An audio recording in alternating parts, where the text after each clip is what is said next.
Chaya Milchtein, thank you so much for being here on Head on Fire. Welcome. Thank you. It's such an honor. I really appreciate it. Oh my gosh, I have been a diehard lover of your content now for several years. But for people who might be just now getting introduced to you, tell people who you are and what it is that you do. Sure. I'm an automotive educator and journalist, and I'm also an author. My book, Mechanic Shop Femme's Guide to Car Ownership, came out on April 9th, which is huge. But, I'm a former foster kid. I'm a queer woman that spent a little over 7 years in the automotive industry. I worked in repair shops and collision shops and dealerships in three different states. I've been in front and behind the counter in many different circumstances. And essentially, my goal is to empower folks when it comes to the automotive industry, whether it's buying a car or maintaining it, finding a mechanic, selling it, electric cars, and everything in between. And I try to do it in a way that's easy to understand and respectful and kind and acknowledges people's humanities and the places that they're in their life because we're Yeah, I'm all so glad that you do that because I'm terrified of my own car. I'm terrified of it. Always been terrified of any car I've ever owned. Terrified of them. But I'm curious, how did you get your start in with so cars? Because good they're question. scary. Yeah, a little bit. But here's the thing. When I got my first interview for my first job, I didn't have a driver's license. So there was nothing really scary about it. I didn't know the difference between a bumper and an oil change. I knew nothing. All I knew is that I was aging out of foster care. I was 18. I was desperate for a job. It was 2013. It was really hard to find a job, especially if you didn't have any connections. My foster parents were in their late 60s, early 70s. They didn't know anybody who can help me. So I started a GoFundMe. And someone reached out to me through that GoFundMe and they said, listen, I want to help. I know money's helpful, but it's not the end all be all. What do you really need? Like, what's going to make a huge difference in your life? And I was like, I need a job. So she got me that interview at Sears department store. Wow. And I thought I was going to be a cashier, a cashier. I was Yeah, going to fold clothes, typical retail work. I wasn't sure. very excited about that. Um, I was not very excited about that, but I needed a job and it didn't really matter what I did. And I would do literally anything to make sure that I had enough money to move out and put a roof over my head and do all those things that we really take for granted Mhm. because of family support and friends and community gathering around and helping people when they go through this process. So I interviewed, and the HR manager, she asked me what department I wanted to work in. And if you've listened to me talk about this before, the story has not changed. Um, she's like, so what department do you want to work in? And I said, whichever one makes the most money. Luckily, she didn't kick me out because I don't know. That wasn't the most tactful response, if you will. But I Hey, was a listen, Capricorn. that is an honest response, and as It somebody was, who has hired a number of people, I can jive with that a lot more than just, "Oh, put me wherever." Oh, right? Except for me, it was like, where can I make the most amount of dollars so I can move on to the next thing? Because this is only temporary, right? And, you know, she did a little double take, but she said, appliances or automotive? And I said, cars sound interesting. Let's do that. And of course, her next question was, so do you have a driver's license? And no. No, I did not have a driver's license. I had to get that driver's license. So the fear that I feel like most people had around going to the repair shop or doing these things, I was going to a department store. You're not scared about going to Kohl's or Walmart or wherever. I was going to department store. I was like, okay, I'm going to get this job, whatever, it's going to be the thing. And then here we are.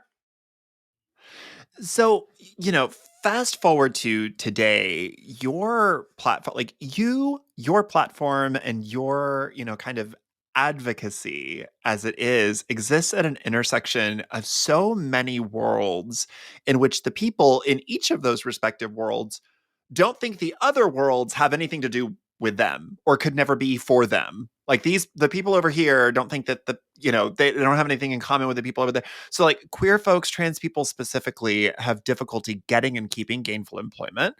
They're chronically underpaid, which means it's harder for them to purchase a vehicle. And it's an absolute travesty when they have to have that vehicle repaired, because suddenly those repair bills can be, thousands and thousands and thousands of dollars.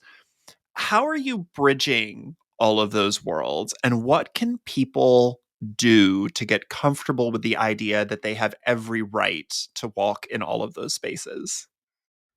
I feel like my history and my story and what I've been through, and just being a overly empathetic person, really forces me to look at the whole picture whenever I go into any situation. And especially when it's surrounding the work that I do. I've seen the people with the least amount of money. I've been the person with the least amount of money, and I really, really, really wanted to make sure that when I wrote this book, that it was going to be equally applicable to somebody who's spending $500 or $1,000 on a car as somebody who's spending $50,000 on a car. Because honestly, the folks that are spending $1,000 on the car, they're spending all of their money.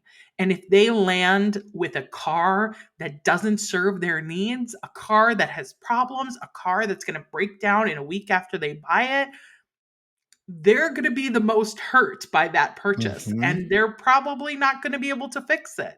And if they fix it, the next time it breaks, they're not going to be able to fix it. And I've been in that position before. I grew up as the oldest of 15 children. My father's a Hasidic rabbi.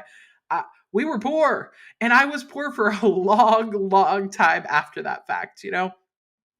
So I think the car world belongs to everybody. We all drive cars. Cars are a necessity in most parts of the United States because access to public transportation is crap. Um, and even when there is public transportation, if you cannot get to work on time, you're going to have to leave early to take that bus to get to work on time. You are going to have to work within the confines of that bus line. So if you find a job that's a little bit outside the city, like in Milwaukee, we have a lot of warehouse and other types of manufacturing jobs that pay much better than retail jobs that you're going to find in the city. You're just not going to be able to access those things. And Mm. even if you can take a bus to work and you work in a retail store, or if you work at a restaurant or something like that, taking public transportation to these places when you are poor and when you're working two jobs, that 2 hours to get to work and 2 hours to get home and all of that, that takes time away from the time that you have to rest. And rest is so valuable and so critical to just be able to get up the next day and function and, hopefully grow and build on your position and get better jobs and do all those things. But if you're constantly exhausted, if you're constantly in this place where, you're you just can't think because you're so tired. And I know the feeling. I really, really know the feeling. You're not going to be able to get as far. And this Mm. whole bootstraps thing is kind of problematic in so many different ways. So when I wrote this book, and this is my book, right? When I wrote Mechanic Shop Femme's Guide to Car Ownership, I wanted to make sure that everybody would find value in it. And whether that's buying the car the right way the first time, knowing how to negotiate, knowing how to check that out, knowing how to go get your car fixed, how to find the mechanic to fix the car, or it's selling that car that you have that you bought that's kind of a piece of junk and you need to figure out what to do with it. I'm going to try to help you through those processes. And it's not a textbook. It's all in first person. I write like I'm talking to you, just the same way you hear me here. So, I grew up. I was a '90s kid. I grew up in the world of 2020. Yeah, and I remember I distinctly remember all those investigative shows where you're shown a mechanic who's fixing something that is not actually broken, and all those hidden camera shows and stuff like that. I am one of those people. I try to be a person who thinks that other people are basically good. However, I am also a person that when I walk into a car dealership or a mechanic, I just kind of assume I'm about to get screwed. And mostly I'm just trying to find the person who's going to screw me the The least. least, which Yeah. is odd for me. But how do you find like a mechanic that you can trust that isn't going to like fix things that aren't broken and then charge you $10,000 for it? Like That's are there warning signs for people? Like what do you do? How do you spot that? Listen, I have a whole chapter in my book on finding a mechanic, because it's really that important. I'm trying to find it now, and I'm It's gonna read you, terrifying. Like it's right? terrifying.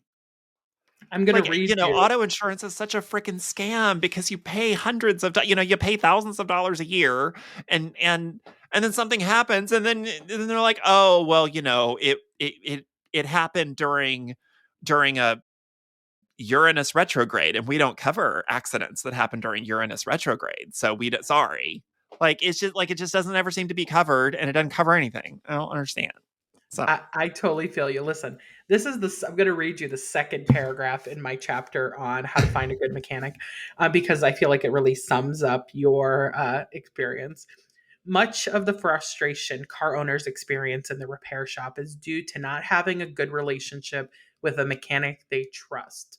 That and the blatant sexism, racism, homophobia, transphobia, etc., often on display.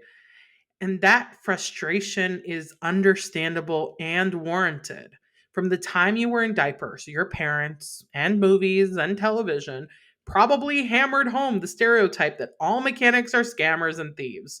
It's a pop culture cliche, despite the fact that it's likely that dealerships and corporately owned shops that give hard-working independent mechanics who are small business owners a bad rap.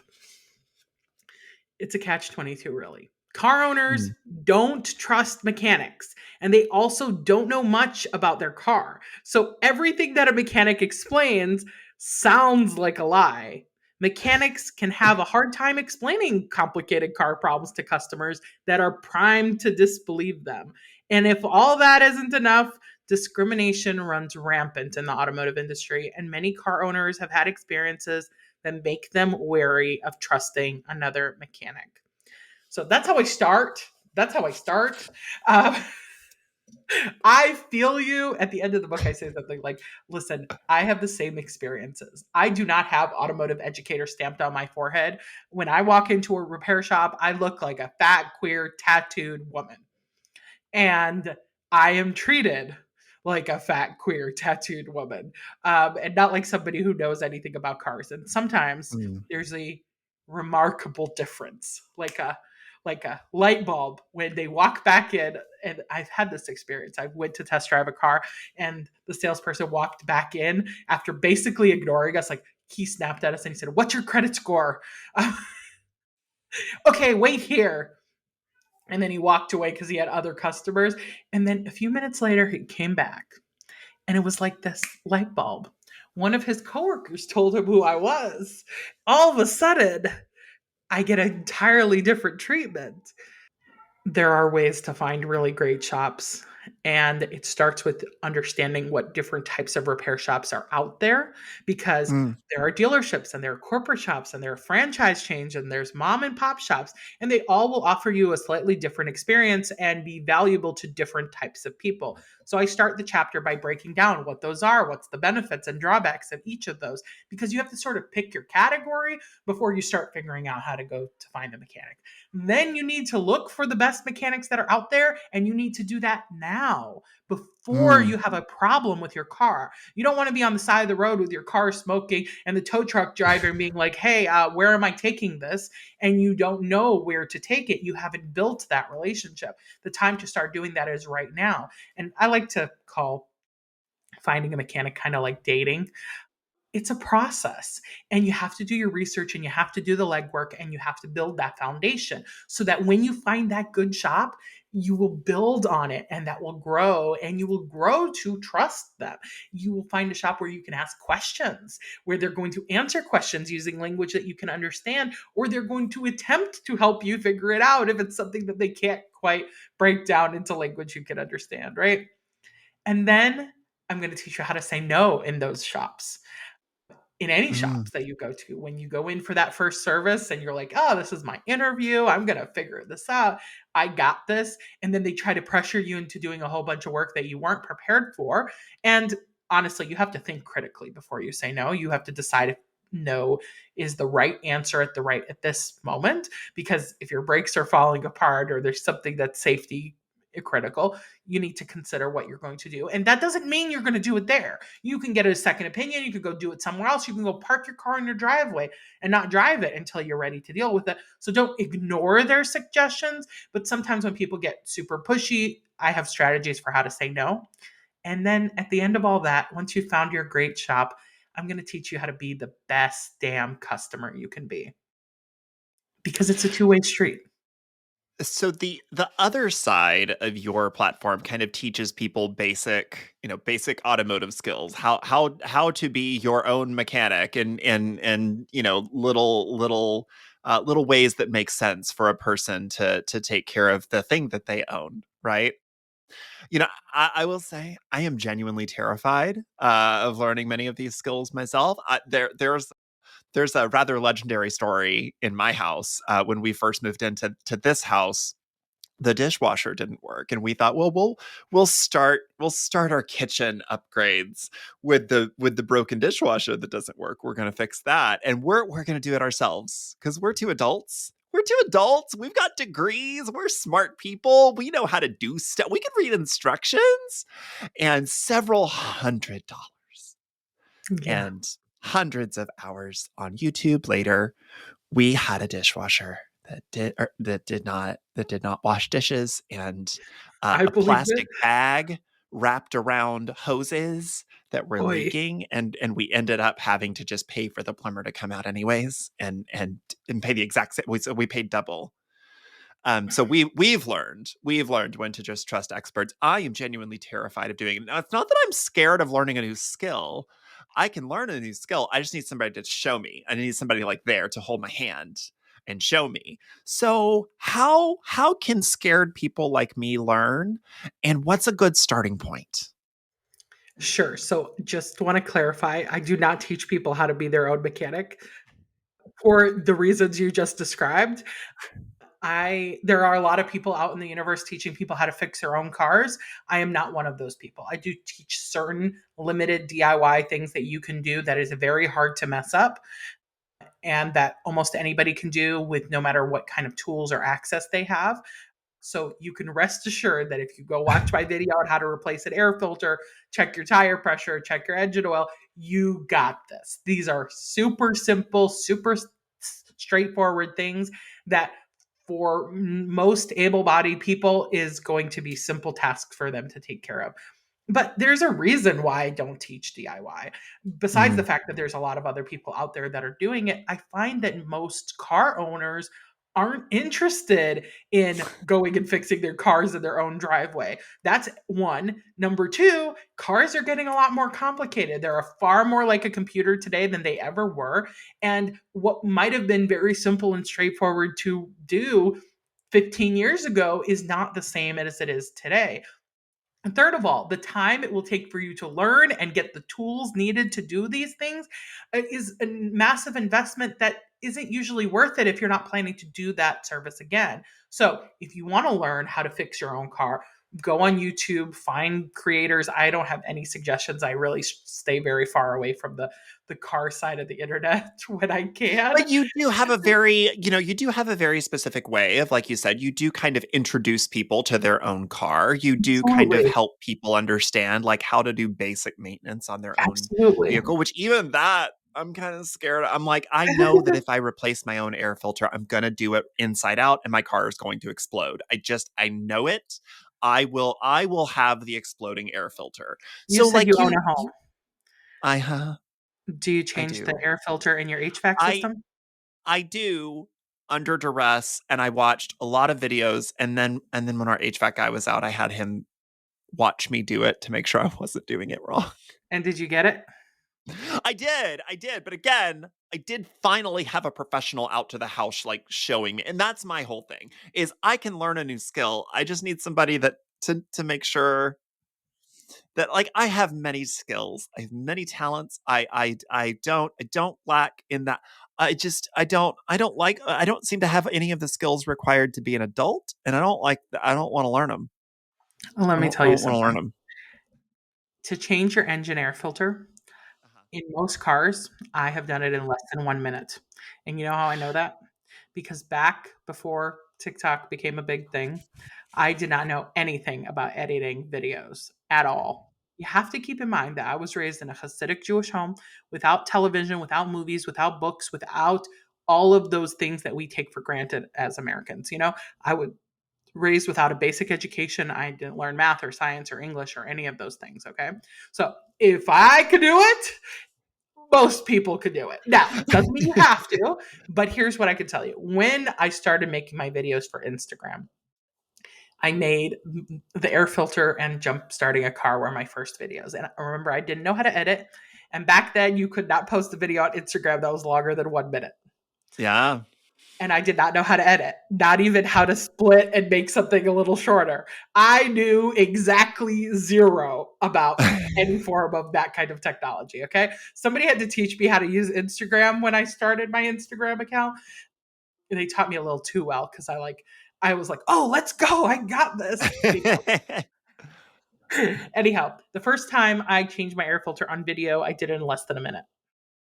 If I can change it in less than a minute, then after watching some videos and my video and maybe reading an instructional, because if videos aren't doing the thing, maybe you need to read it. People learn in different ways.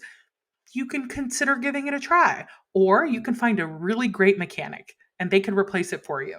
Because if you're stressed and scared about it, then go find yourself a great mechanic and have them do it. And you know what? If they're a really good mechanic, they'll probably even show you how to do some of the really simple things like changing your air filter or checking your tire pressure, or checking your oil level, like things that you should be doing between visits at home yourself.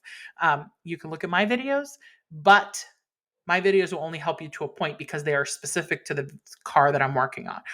Go on YouTube and look up the specific vehicle you have. So let me give you an example.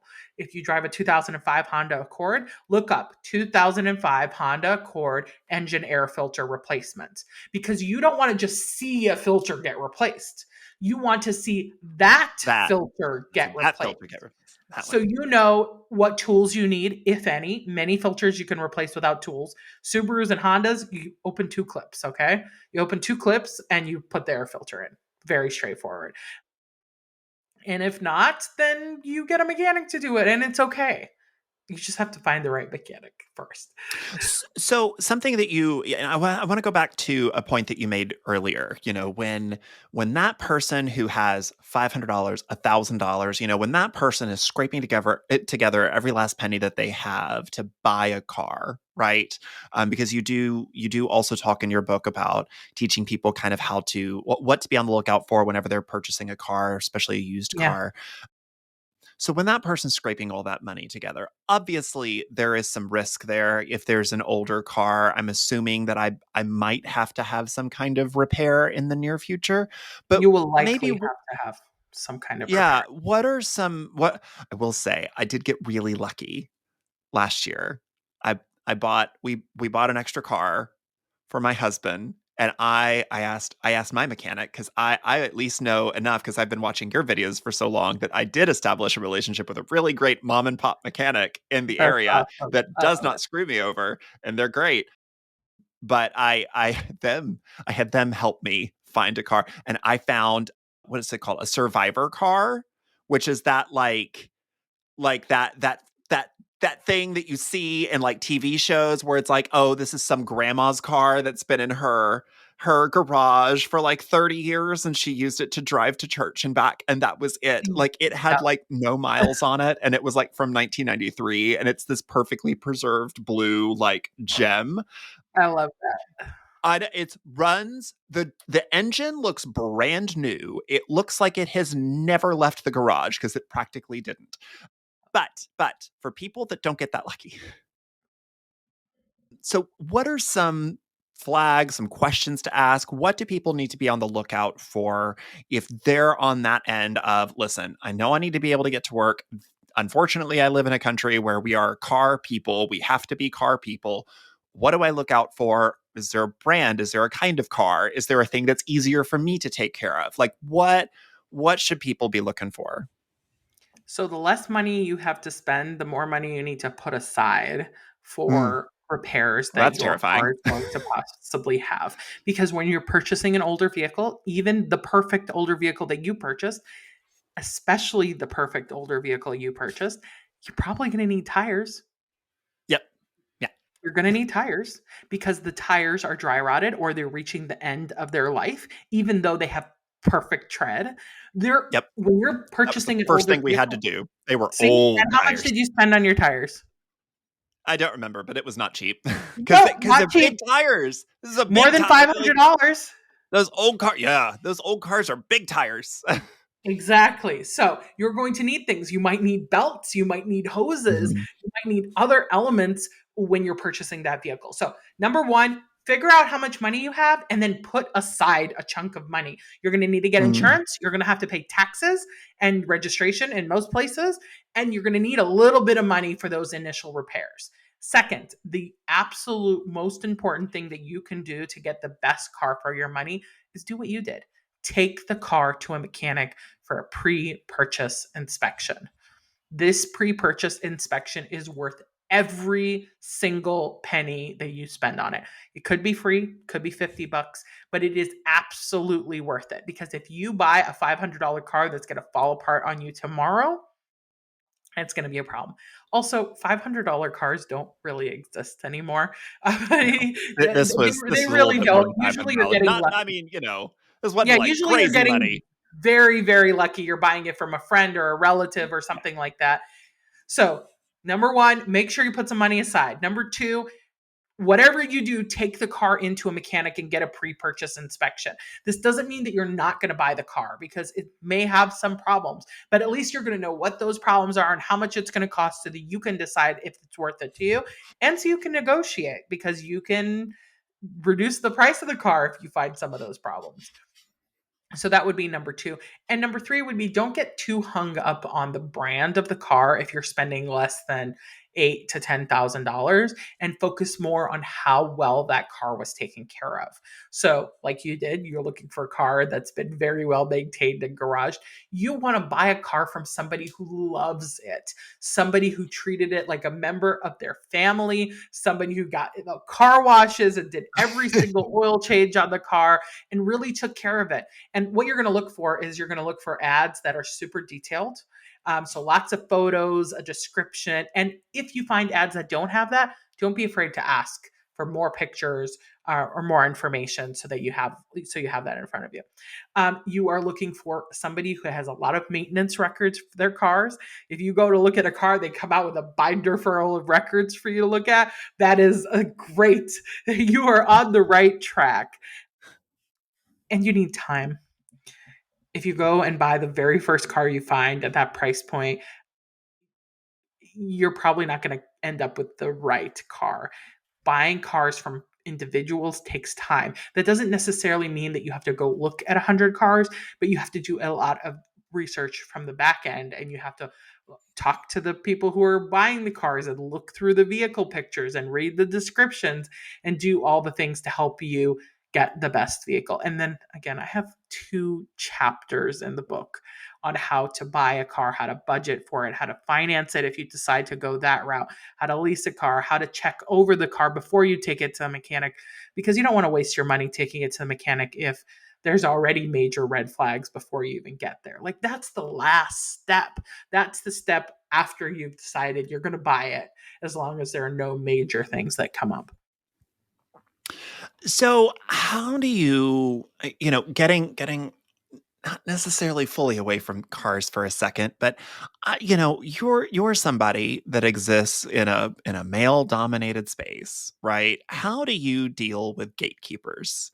Because there's a lot of folks that watch your content because it's kind, it talks to people in a language they understand, but surely, in your own learning of your own expertise, like as you were coming up, how did you deal with folks that said, "Oh, well, you're not one of the boys"? You know what? I've tried to live my full self and bring my whole sparkly, colorful self to every situation.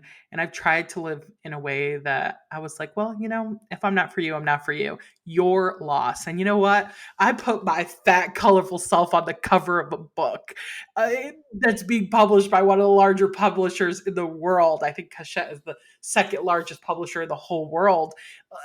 I live loudly and proudly, and I refuse to shrink or hide or fit myself into whatever box that people want to put me in, because I believe that that is going to benefit me, but it's also going to benefit everybody in my orbit. Like, my goal isn't just to make the path for myself better. My goal is to clear that path so I can help the people behind me come up in it. And I don't talk a lot about, how I help the community and stuff like that outside of what you see on social media. But whenever I'm doing anything, I try really hard to think about how it's going to impact the various communities and people around me, how it's going to affect the most marginalized people among us, because I need it to serve as many people as possible. However, many people are willing to see beyond the colorful, sparkly, fat, queer person and find value in what I do, that's who my goal is to serve. And, I do it in a lot of different ways, but like, if I give you an example from most recently, I have a pay it forward option for my book.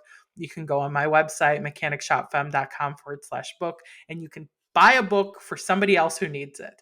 And you know what? Mm. If you need a book, if you can't afford the $20, if you have a car that you are scared is going to have a major problem, you probably can't afford another car problem or another bad mechanic or another car purchase.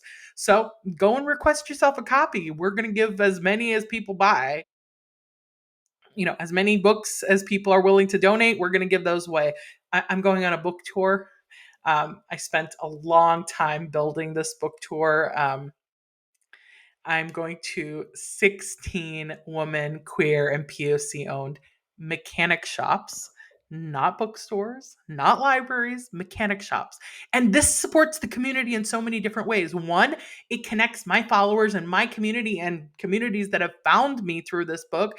And it connects them with their local repair shop that hopefully does things differently than what they're used to. And then it also gives these repair shops a chance to build a client base in these spaces, because that's hard when you're a woman or you're a Mhm. queer person or you're a trans person or you're a black woman or a bisexual Latino in Ohio. Like, that kind of stuff is hard. And that supports the community and that give and take way. And then the money that we get from the ticket sales, $5 per ticket, that money will go into a scholarship fund named after my mentor and friend Jill Strada, who is an ASC certified master mechanic. She's a queer woman. She's an absolute badass. And we're going to help the next generation. And by next generation, like, it's also my generation. I'm 29. We're going to help the next group of people that are entering the automotive industry with tuition if they want to go to school, but they don't need to. The most helpful thing that you can do to help somebody in the industry is help them get tools. And we're going to give them the money to Mhm. do that. We're going to give them the money for clothing, because women do not find clothing that fits them at repair shops. And that's sort of a way to give back. So yes, I want to live authentically, fully, as big as I can, but it's not just for me, because shit is hard. It's for everybody, and hopefully it gets easier. Hopefully. Speaking of things that don't fit, Yes. I did want to ask you about something near and dear to my heart, because Okay. when I am searching for a new car for me to drive, I always have to Google things like cars for tall people 2024. Yeah, cars for tall people. I have friends that have to Google things like cars for fat people. Like, Yeah. how, one, why aren't cars made for people that are like different sizes? And two, how do you find a car that fits a bigger body, whatever direction bigger that you're in? Because I've never really fit in a car ever, and I'd like to Yeah. one day. So for taller people, there are a lot more resources than there are for fat people. So, like you said, you can Google best cars for tall people. You can Google best cars for people over 6 feet.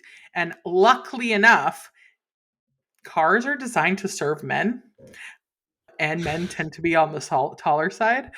So there are definitely options out there. The first one that comes to mind is the Ford F-150. I know that's a car that people I know, don't give me the look. That's the car that a lot of fat folks and especially tall folks find the most useful because it's made for men. Listen, I That do kind of also want it to be pretty, okay? I want yes. it to be Okay. pretty, and I don't want a truck. Listen, you're talking to a dyke that would love a pickup truck. So, hello. We may have different versions of pretty, but here's what I can tell you. Look, A few years my ago, husband agrees with you. My husband wants a truck. My husband is a truck guy. I am not like the most I'm willing to do is SUV. And I do have a cute little SUV now. I do love it. It's named after it's named after the Owens family in Practical Magic. You didn't need to know any of that. But yeah, yes. I don't So know what you're sorry. talking about. What? Hello, I was raised in a Hasidic Jewish home without movies, books, music, or Chaya, anything. Yeah, I'm listen, sorry. sister. I just got a TV like We're 6 years Listen, ago. we are going to get your wife. We are going to light some candles. We are going to watch Practical Magic, and I'm going to fix this cuz I My wife can't has all with the the paper. candles for you. Don't I worry. know. She makes the candles. I She'll have enough know. candles for you, and I will try not to fall asleep. I did watch Mean Girls. I don't know if it's in the same genre, but I watched not the musical. I can't do musicals, but I will. My wife made me watch. Oh, I think my foster dad made me watch Conehead, or maybe it was my wife. She occasionally will be like, "We have to watch this coming of age movie." I'm going to DM your wife and I'm going to be like, "Listen, you need to fix this right now. You need to Practical Magic right now. Right now." After the book tour. Okay, so big cars for bigger people that are not the Ford F-150. Yes. Okay. How do you find that? Are things changing? So I know you see a lot of people's successes on social media. This is where I failed pretty miserably. A few years ago, I launched a survey for cars for bigger bodies, and I had over 4,500 people who filled out that survey.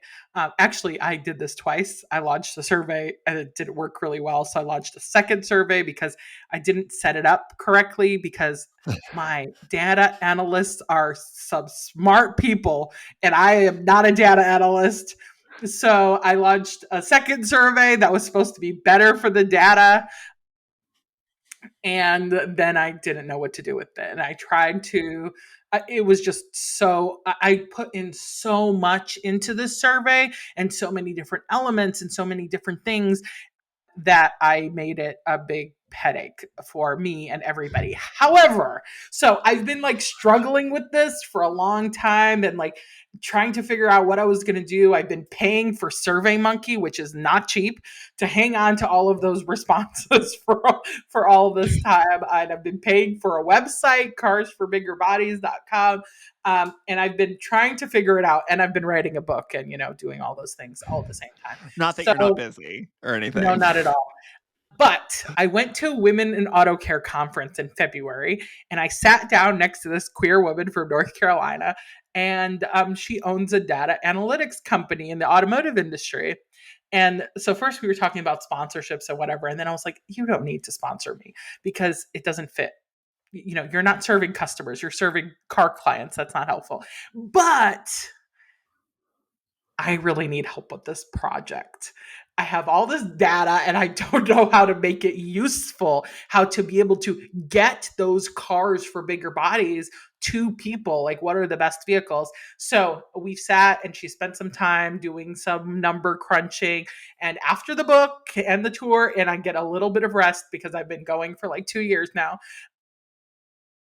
that's my next thing. I'm going to really try to invest my time and energy into building that, whether it's on that website or on mechanicshoppfemme.com, into really taking the data and the points that she's been able to crunch for me and continue to like dig through that, and hopefully come up with some articles and some spaces where people can find the best cars for fat people and the best cars for fat tall people, because I asked people how tall they were in the survey.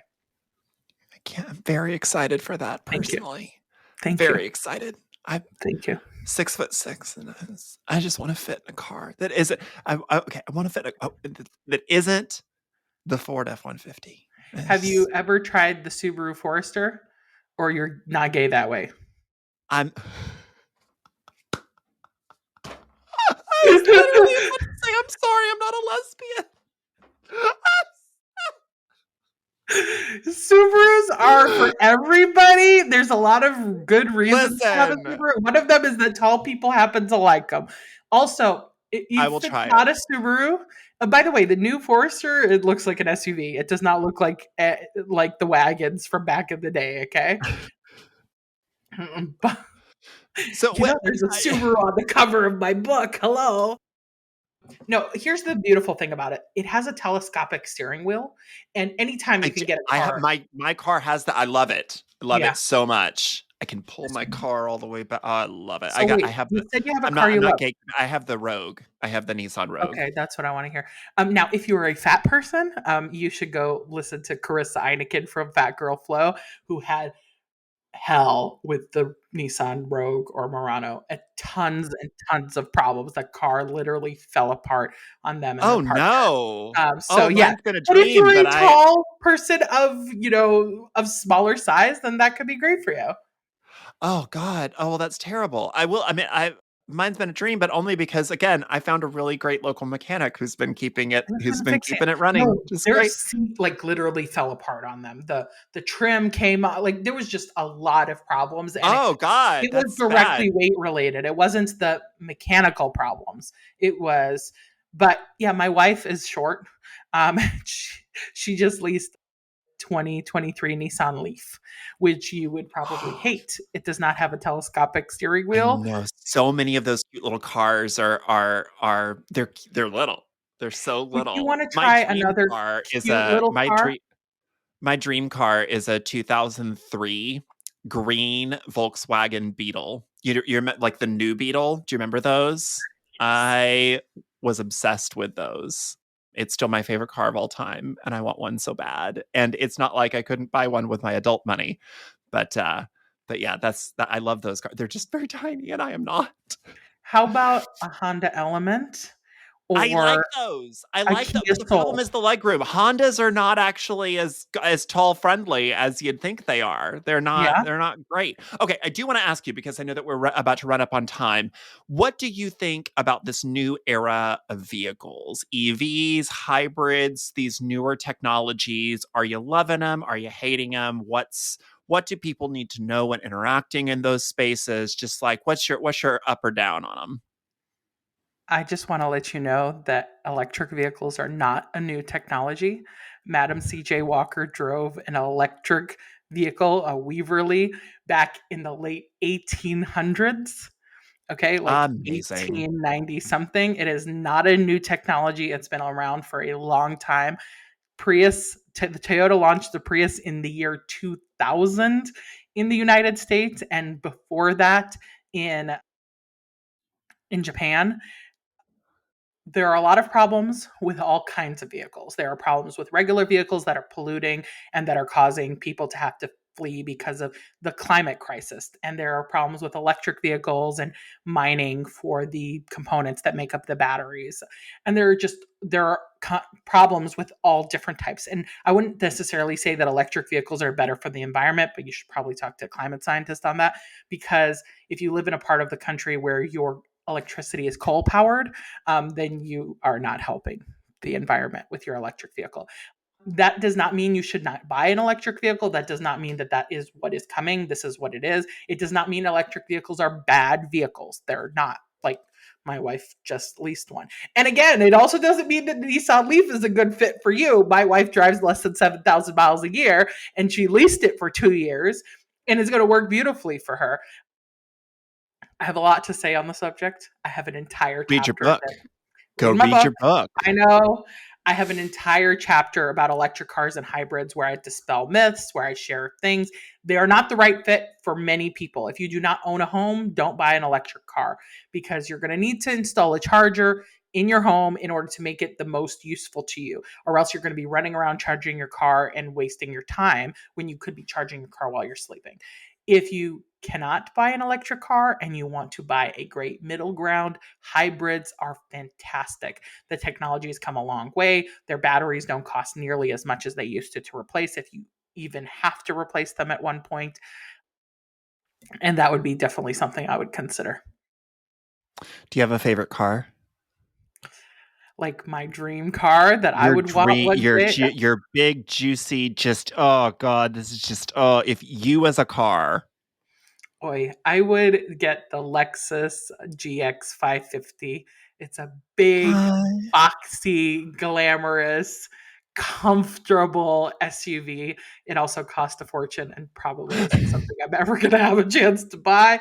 But, who knows? Lexus, get in touch. I know y'all sponsor a lot of queer people and queer prides and all the things. Get at me. So, for people who want to get a little bit more of the Mechanic Shop Femme experience, where can they find you online and what is the title of that book? Sure. So it's super easy. I'm Mechanic Shop Femme on every platform except for Twitter, where I'm Mechanic Femme. But you'll probably be bored following me on Twitter anyway.